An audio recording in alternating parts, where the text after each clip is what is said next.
Dios te bendiga, iglesia. En esta mañana vamos a comenzar una nueva serie que hemos titulado Cartas a las 7 iglesias.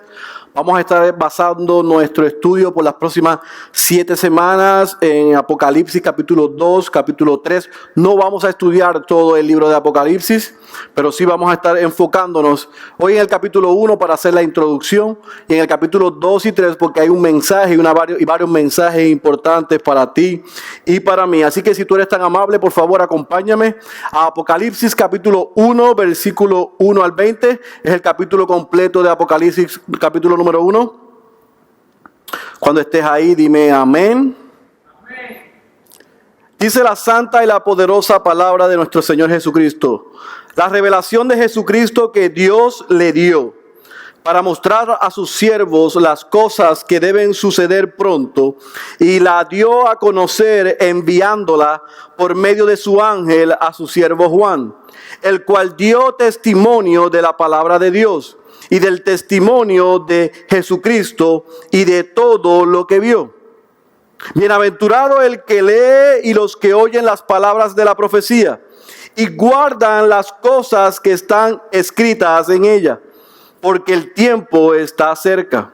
Juan, a las 7 iglesias que están en Asia, gracia a vosotros y paz de aquel que es y que era y que ha de venir, y de los 7 espíritus que están delante de su trono, y de Jesucristo, el testigo fiel, el primogénito de los muertos y el soberano de los reyes de la tierra, al que nos ama y nos libertó de nuestros pecados con su sangre, e hizo de nosotros un reino y sacerdotes para Dios y Padre. A él sea la gloria y el dominio por los siglos de los siglos. Amén. He aquí, viene con las nubes y todo ojo le verá, aun los que le traspasaron, y todas las tribus de la tierra harán lamentación por él. Sí, amén. Yo soy el alfa y la omega, dice el Señor Dios, el que es y que era y que ha de venir, el Todopoderoso.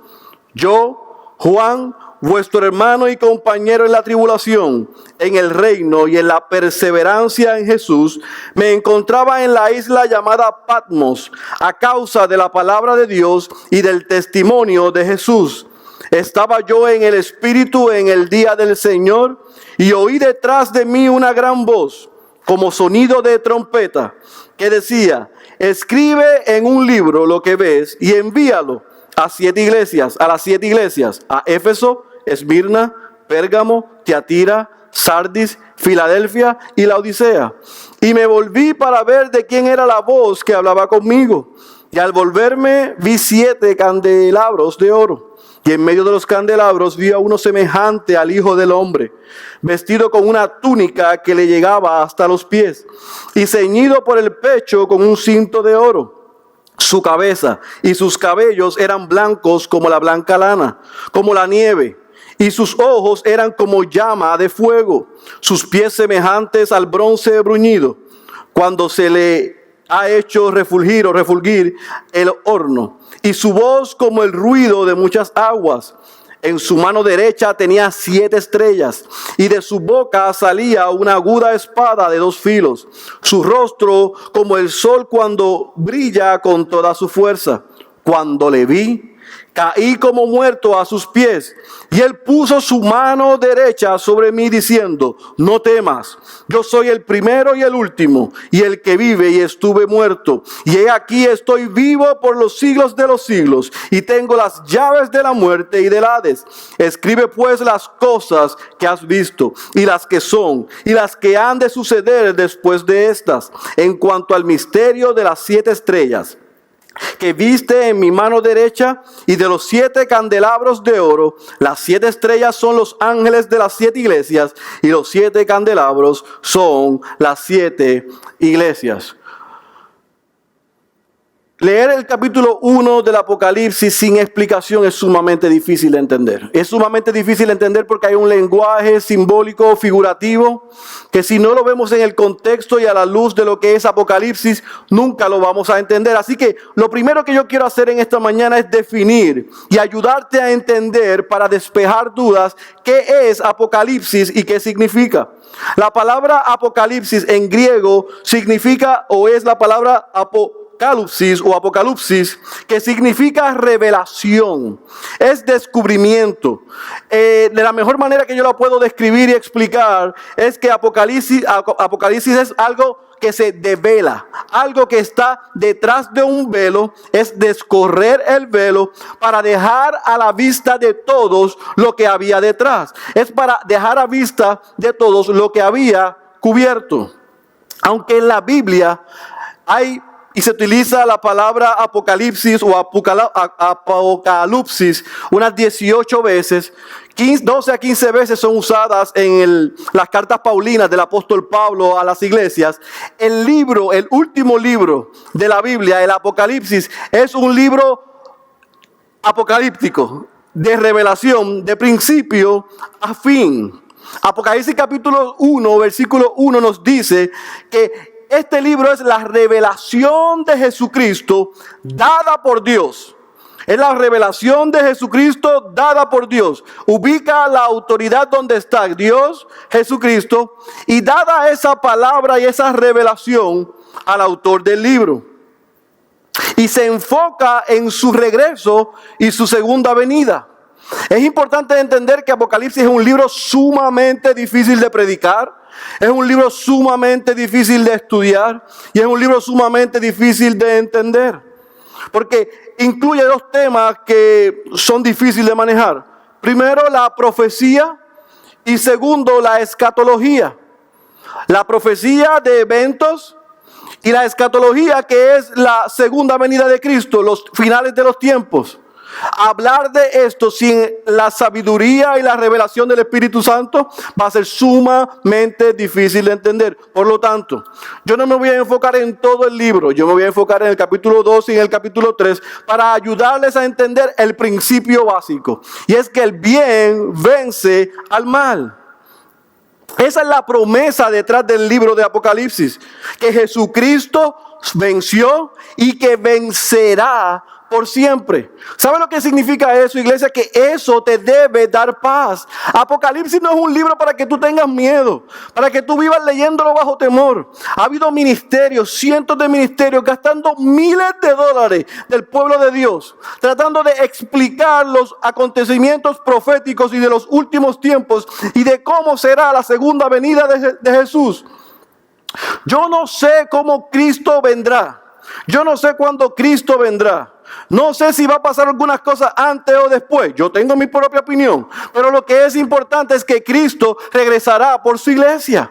Y eso es lo que tú y yo debemos entender. Y en eso debe estar puesta nuestra esperanza. Porque Apocalipsis es un libro donde vemos la soberanía de Cristo en todo su esplendor. Dentro de los símbolos y de todo este lenguaje figurativo, necesito que entiendas que el número 7 es una expresión de plenitud. De quién es Dios, de quién es Cristo en toda su majestuosidad. Porque el fin de Apocalipsis es proveerle al creyente esperanza. No es temor, es esperanza. Con esto claro, entonces yo quiero hacer un ejercicio en los próximos minutos para que tú puedas entender el contexto. Porque si no entendemos el contexto, vamos a estar perdidos hacia donde vamos en las próximas 7 semanas. Así que quiero comenzar con quién es el autor. El autor se presenta a sí mismo en unas 4 ocasiones en el libro.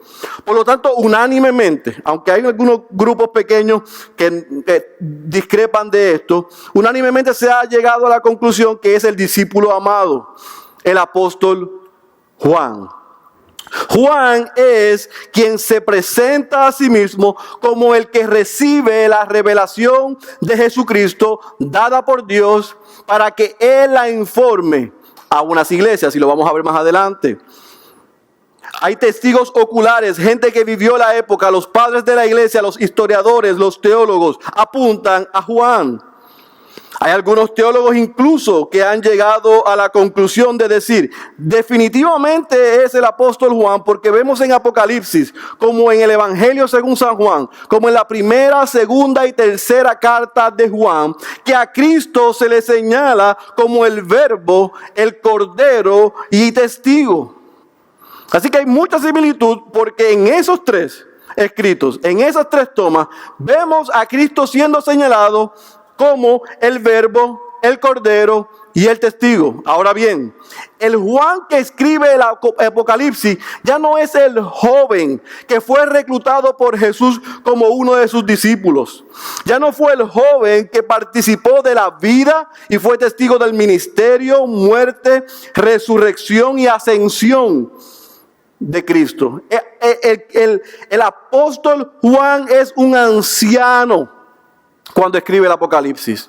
Ya había escrito el Evangelio según San Juan. Ya había enviado las cartas de primera, segunda y tercera de Juan. Ya está en las postrimerías de su vida, de su carrera y de su ministerio.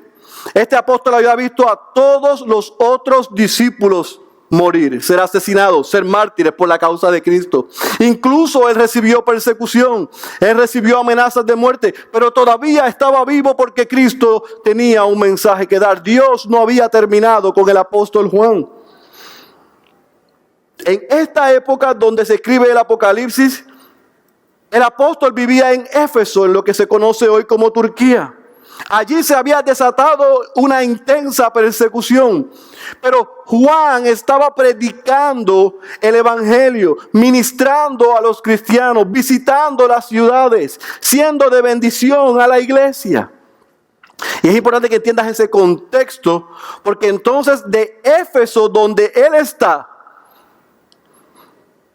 los romanos lo arrestan durante el reinado del emperador Domiciano, porque el apóstol, como te indiqué, estaba predicando el evangelio de Jesucristo.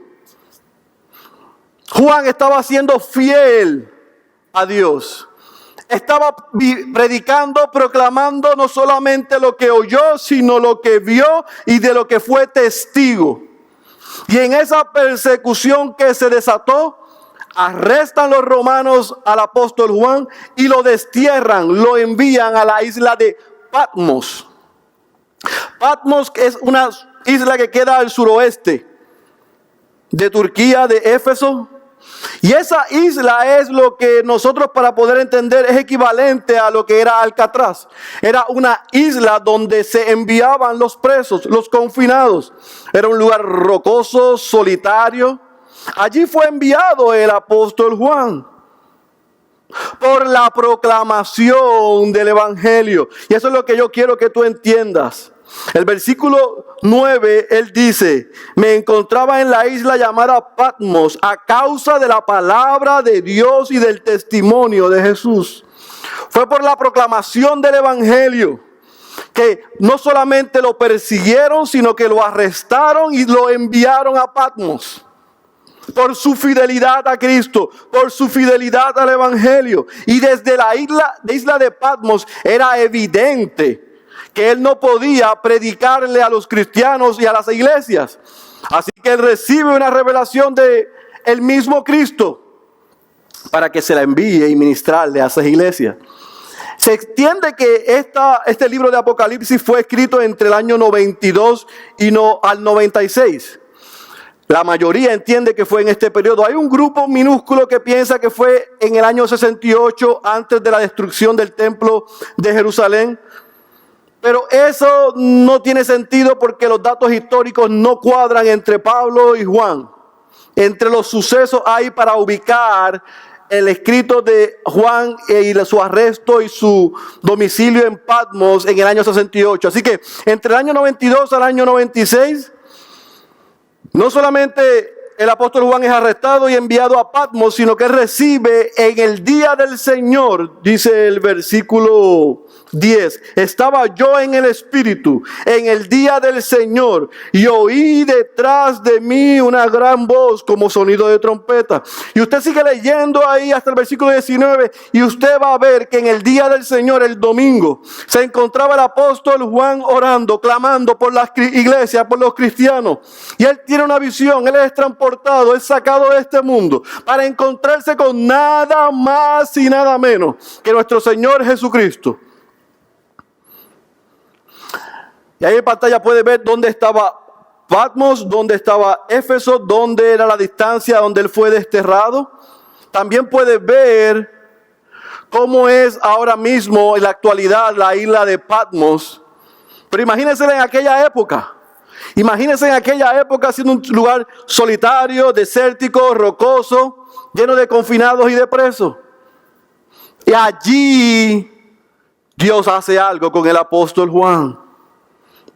Y lo es transportado y tiene una experiencia personal con Cristo donde Cristo se le revela, donde él cae como casi muerto y donde escucha la voz de Dios, de Cristo que le dice: no temas, escribe lo que te voy a decir y envíalo.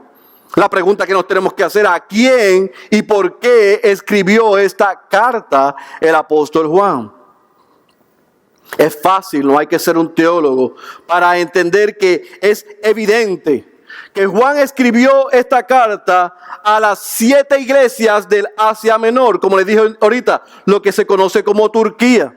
Pero es bien interesante y yo quiero detenerme ahí para que tú entiendas esto. En aquella época,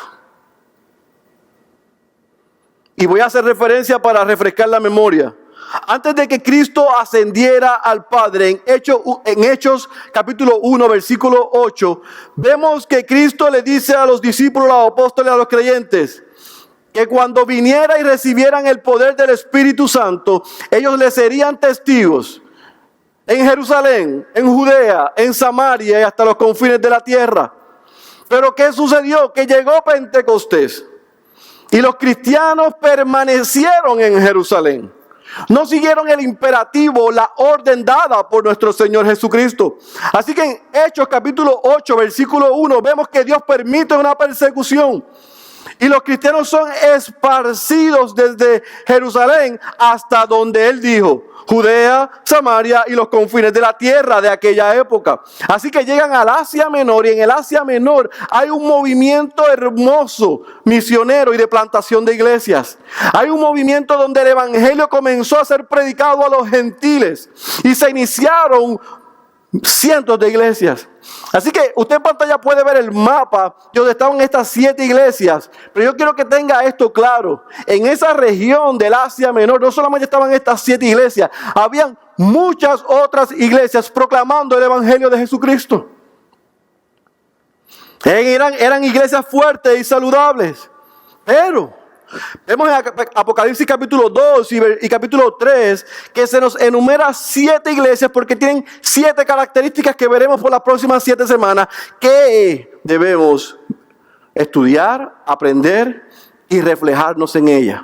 Ver cómo nosotros nos reflejamos en las realidades de estas 7 iglesias. Ellas eran Éfeso, Esmirna, Pérgamo, Tiatira, Sardis, Filadelfia, Laodicea.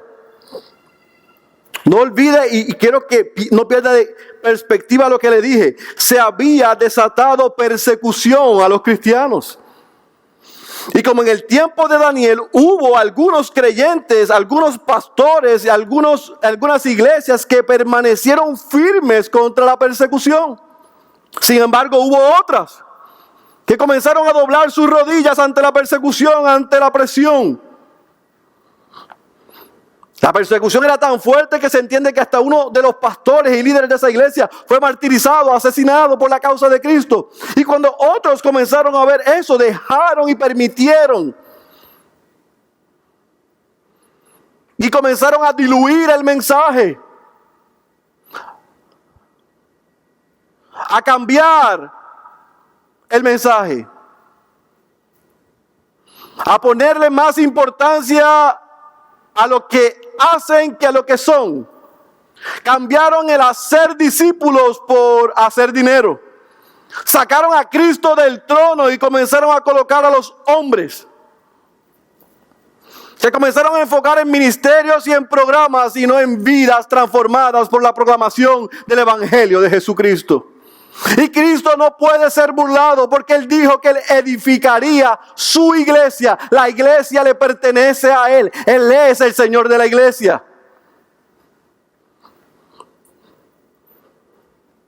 Así que Apocalipsis no es un libro para que temamos. Es un libro donde vamos a ver esperanza para el creyente, pero vamos a ver que Cristo envía juicio para aquellos que creen que se pueden burlar de Él, para aquellos que creen que pueden no obedecer lo que Él manda que hagamos.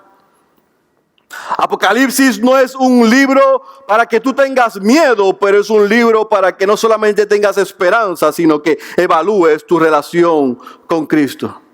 ¿Por qué mi relación con Cristo? Porque el libro de Apocalipsis es el libro en la Biblia que más cristología tiene.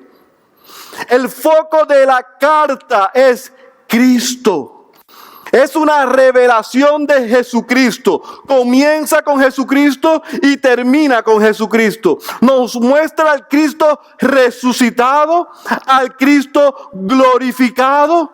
En Apocalipsis vemos la deidad de Cristo. Vemos a Cristo como Dios. Él mismo habla de sí mismo como yo soy el Alfa y el Omega. Le señalan como el Todopoderoso, el Hijo de Dios, el Santo, el verdadero, el Señor, el Rey de Reyes, Señor de Señores, León de la tribu de Judá, Cordero que está en el trono. Vemos los atributos del mismo Dios en Cristo. Apocalipsis señala al Rey de Reyes, a tu Rey, a mi Rey, a nuestro Señor Jesucristo. Por lo tanto, amada iglesia, yo quiero que tú tengas el fundamento de lo que vamos a estudiar por las próximas semanas. Porque hay ciertamente beneficios y enseñanzas para cristianos de toda época. Después del año 96 hasta que Cristo regrese, las 7 cartas del Apocalipsis son un mensaje para toda iglesia, para todo creyente en toda época. Pero yo quiero que tú entiendas esto. Esas 7 iglesias que mencionamos en el año 60 después de Cristo eran iglesias fuertes, saludables, crecientes, misioneras, proclamando la verdad.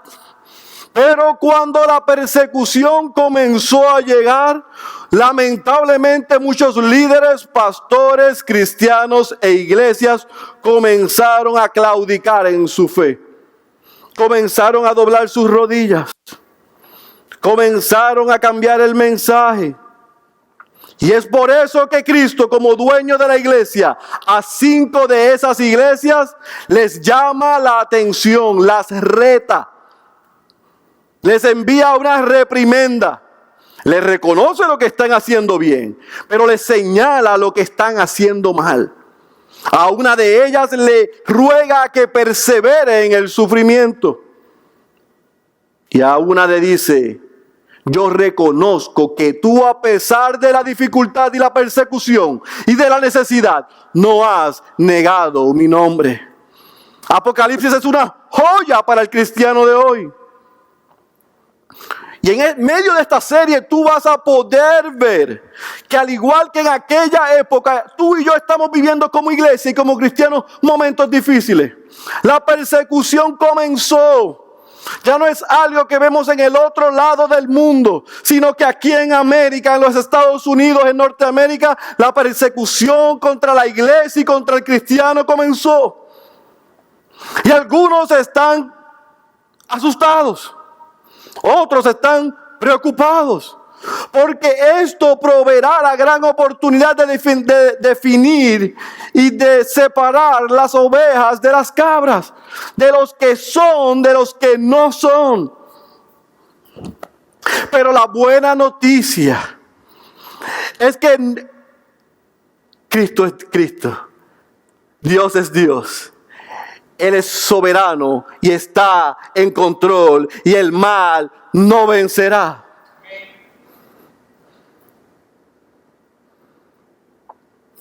Dios es soberano Cristo es soberano, Satanás no lo es. El diablo es el diablo de Dios. Él andará como león rugiente, pero está bajo el dominio de Dios. No puede hacer, no puede decir lo que quiere sin que Dios lo permita. Así que Dios está usando y usa y ha usado al mismo Satanás para cumplir sus propósitos eternos en tu vida, en mi vida y en la vida de la iglesia. Dios sigue siendo Dios. Está sentado en el trono. Cristo sigue siendo el Rey y Señor. Y Él es el dueño de la iglesia. Y Él vendrá y pasará juicio. Juzgará, pero también gobernará. Así que aquí hay un mensaje en Apocalipsis para ti y para mí. Nos dice en el capítulo 1 que Jesús le dice a Juan: apunta lo que oirás y verás y dalo al ángel de la iglesia. La mayoría entienden que el ángel de la iglesia es el pastor y el líder de la iglesia. Es un misterio. Pero a un líder, a alguien le comunicó Juan lo que recibió de Cristo para que él lo comunicara a los cristianos y a los creyentes en esas iglesias. Y para que fuese compartido a todo creyente. Así que yo tengo la responsabilidad como pastor de esta iglesia, de que podamos ir a Apocalipsis capítulo 2 y capítulo 3 y hacer una exégesis de lo que dice el texto, para ver el contexto en que fue dicho, lo que estaba sucediendo, pero cómo aplicarlo a estos tiempos difíciles que nos ha tocado de vivir. Y usted está diciendo: pastor, pero esas 7 iglesias no se parecen a nosotros. Usted verá que son similares a las iglesias de hoy y a los creyentes de hoy. Porque muchos cristianos hemos perdido nuestro primer amor. Muchos cristianos sufriremos persecución. Muchos cristianos necesitamos arrepentirnos. Muchos cristianos hemos permitido y seguido a falsos maestros. Nos hemos desviado. Hay muchos cristianos que no solamente se quedan dormidos el domingo o el miércoles en la iglesia, sino que viven en un status quo y no tienen sentido de urgencia y han perdido la pasión. Porque los cristianos tenemos que perseverar a pesar de los momentos que nos encontramos. ¿Y por qué hay cristianos que en vez de cristianos son cristinos? Tienen una fe muy tibia. No son ni fríos ni son calientes. Y eso es abominable. El mensaje para nosotros, amada iglesia, durante esta serie es que tú y yo pasemos revista a nuestra relación con Dios. Que tú y yo nos evaluemos el estado de nuestra relación con Dios. ¿Cómo está mi relación con Dios? ¿Cómo está tu relación con Dios en estos momentos tan difíciles? ¿Estás siendo atraído, seducido por el mundo? ¿La persecución está haciendo que dobles tus rodillas? Quiera Dios, y es mi ruego, que Dios nos halle firmes, fieles. Pero quiera Dios, y es mi ruego, que si estamos fallando en algo durante esta serie, el Espíritu Santo nos constriña, nos convenza y nos haga humildes. Para que podamos ir al trono de la gracia a pedir perdón. Estar dispuesto a aprender y a seguirle. Y yo quiero cerrar con esto, este mensaje, con 2 mensajes para ti. El primero, las palabras del pastor John MacArthur hace unos meses cuando dijo: Jesús nunca prometió libertad religiosa. Por eso es que yo tengo problemas con estos grupos de cristianos que están tratando de defender la libertad religiosa. Mire, hermano y hermana amado, Cristo no nos prometió libertad religiosa. Lo que Él nos prometió, dice el pastor MacArthur, es persecución. Y la persecución llegó a América. Hace unos meses, casi un año atrás, comenzaron a perseguir cristianos por defender lo que ellos creen y empezaron a ser multados. Hace unos meses, un mes atrás, una cristiana fue llevada a prisión por defender lo que ella cree, ir en contra de lo que dice el hombre. Y la semana pasada en Oregon, en un community college, donde hay miles de estudiantes, un joven entró allí a crear terror. Y en una masacre que incluyó a 11 muertos y sobre 10 heridos, 15 heridos, Este joven entró a un salón y le preguntó a los jóvenes allí quiénes eran cristianos. Y a los que eran cristianos que alzaron su mano o dijeron que eran cristianos, yo no tengo todos los datos porque no estaba allí. Él le dijo, qué bueno que son cristianos porque ahora mismo, hoy mismo verán a Dios. Y comenzó a asesinarlos. Mártires por la causa de Cristo. Muertos por defender su fe. Y en mi opinión personal, y yo quiero dejar esto claro que es mi opinión personal, yo creo que todos los que dijeron que eran cristianos son héroes. Pero para mí los héroes más grandes fueron los que murieron después del primero que aceptó que era cristiano. Porque pudieron haber dicho, no, yo no soy cristiano. Y le hubieran dado un tiro y no los hubieran asesinado. Pero ellos decidieron permanecer firmes y dar su vida por la causa de Cristo. La persecución llegó a América.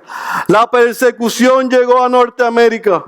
Tenga cuidado de criticar a este joven que está en pantalla, de condenarlo, de decir que sinvergüenza, mira lo que hizo. Porque usted y yo estamos tan depravados y somos tan capaces de hacer lo mismo sin Dios.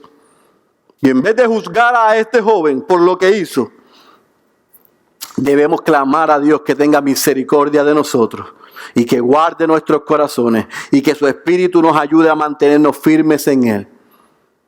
Los tiempos son malos, pero yo tengo un mensaje de esperanza para ti basado en lo que dice Apocalipsis. No temas, vas a ser perseguido. Seremos perseguidos por su causa, vituperados por su nombre, pero Él es Dios. Él venció, Él está sentado en el trono, Él pasará juicio y Él gobernará por siempre. Apocalipsis capítulo 1, versículos 17 y 18 lo dice de esta manera. Cristo dice, Iglesia Bautista Central Cristiano, que me ves por este medio, no temas, que me escuchas, no temas, yo soy el primero y el último, y el que vive, y estuve muerto, y he aquí estoy vivo por los siglos de los siglos, y tengo las llaves de la muerte y del Hades. Cristo dice, esta es mi iglesia. Y yo soy el dueño de la vida. Yo tengo potestad sobre la vida y la muerte. Y nada se escapa de mi mano. Ten paz. Pero no te relajes. Ten esperanza, pero no te confíes. Mantente firme y no te detengas. En Cristo somos más que vencedores. En Cristo estamos seguros. Y Él tiene que decirnos algo por las próximas 7 semanas. Haz un compromiso con Él, con tu iglesia, con tus hermanos, de que juntos entremos a estudiar Apocalipsis capítulo 2 y 3. Como un mensaje de esperanza, pero como un mensaje de corrección. Y que seamos humildes para que su palabra y su espíritu produzca en nosotros contentamiento, pero también convencimiento. El que tenga oídos para oír, yo he rogado durante esta semana que pueda decir, vivir es Cristo y que yo voy a oír la voz de Dios.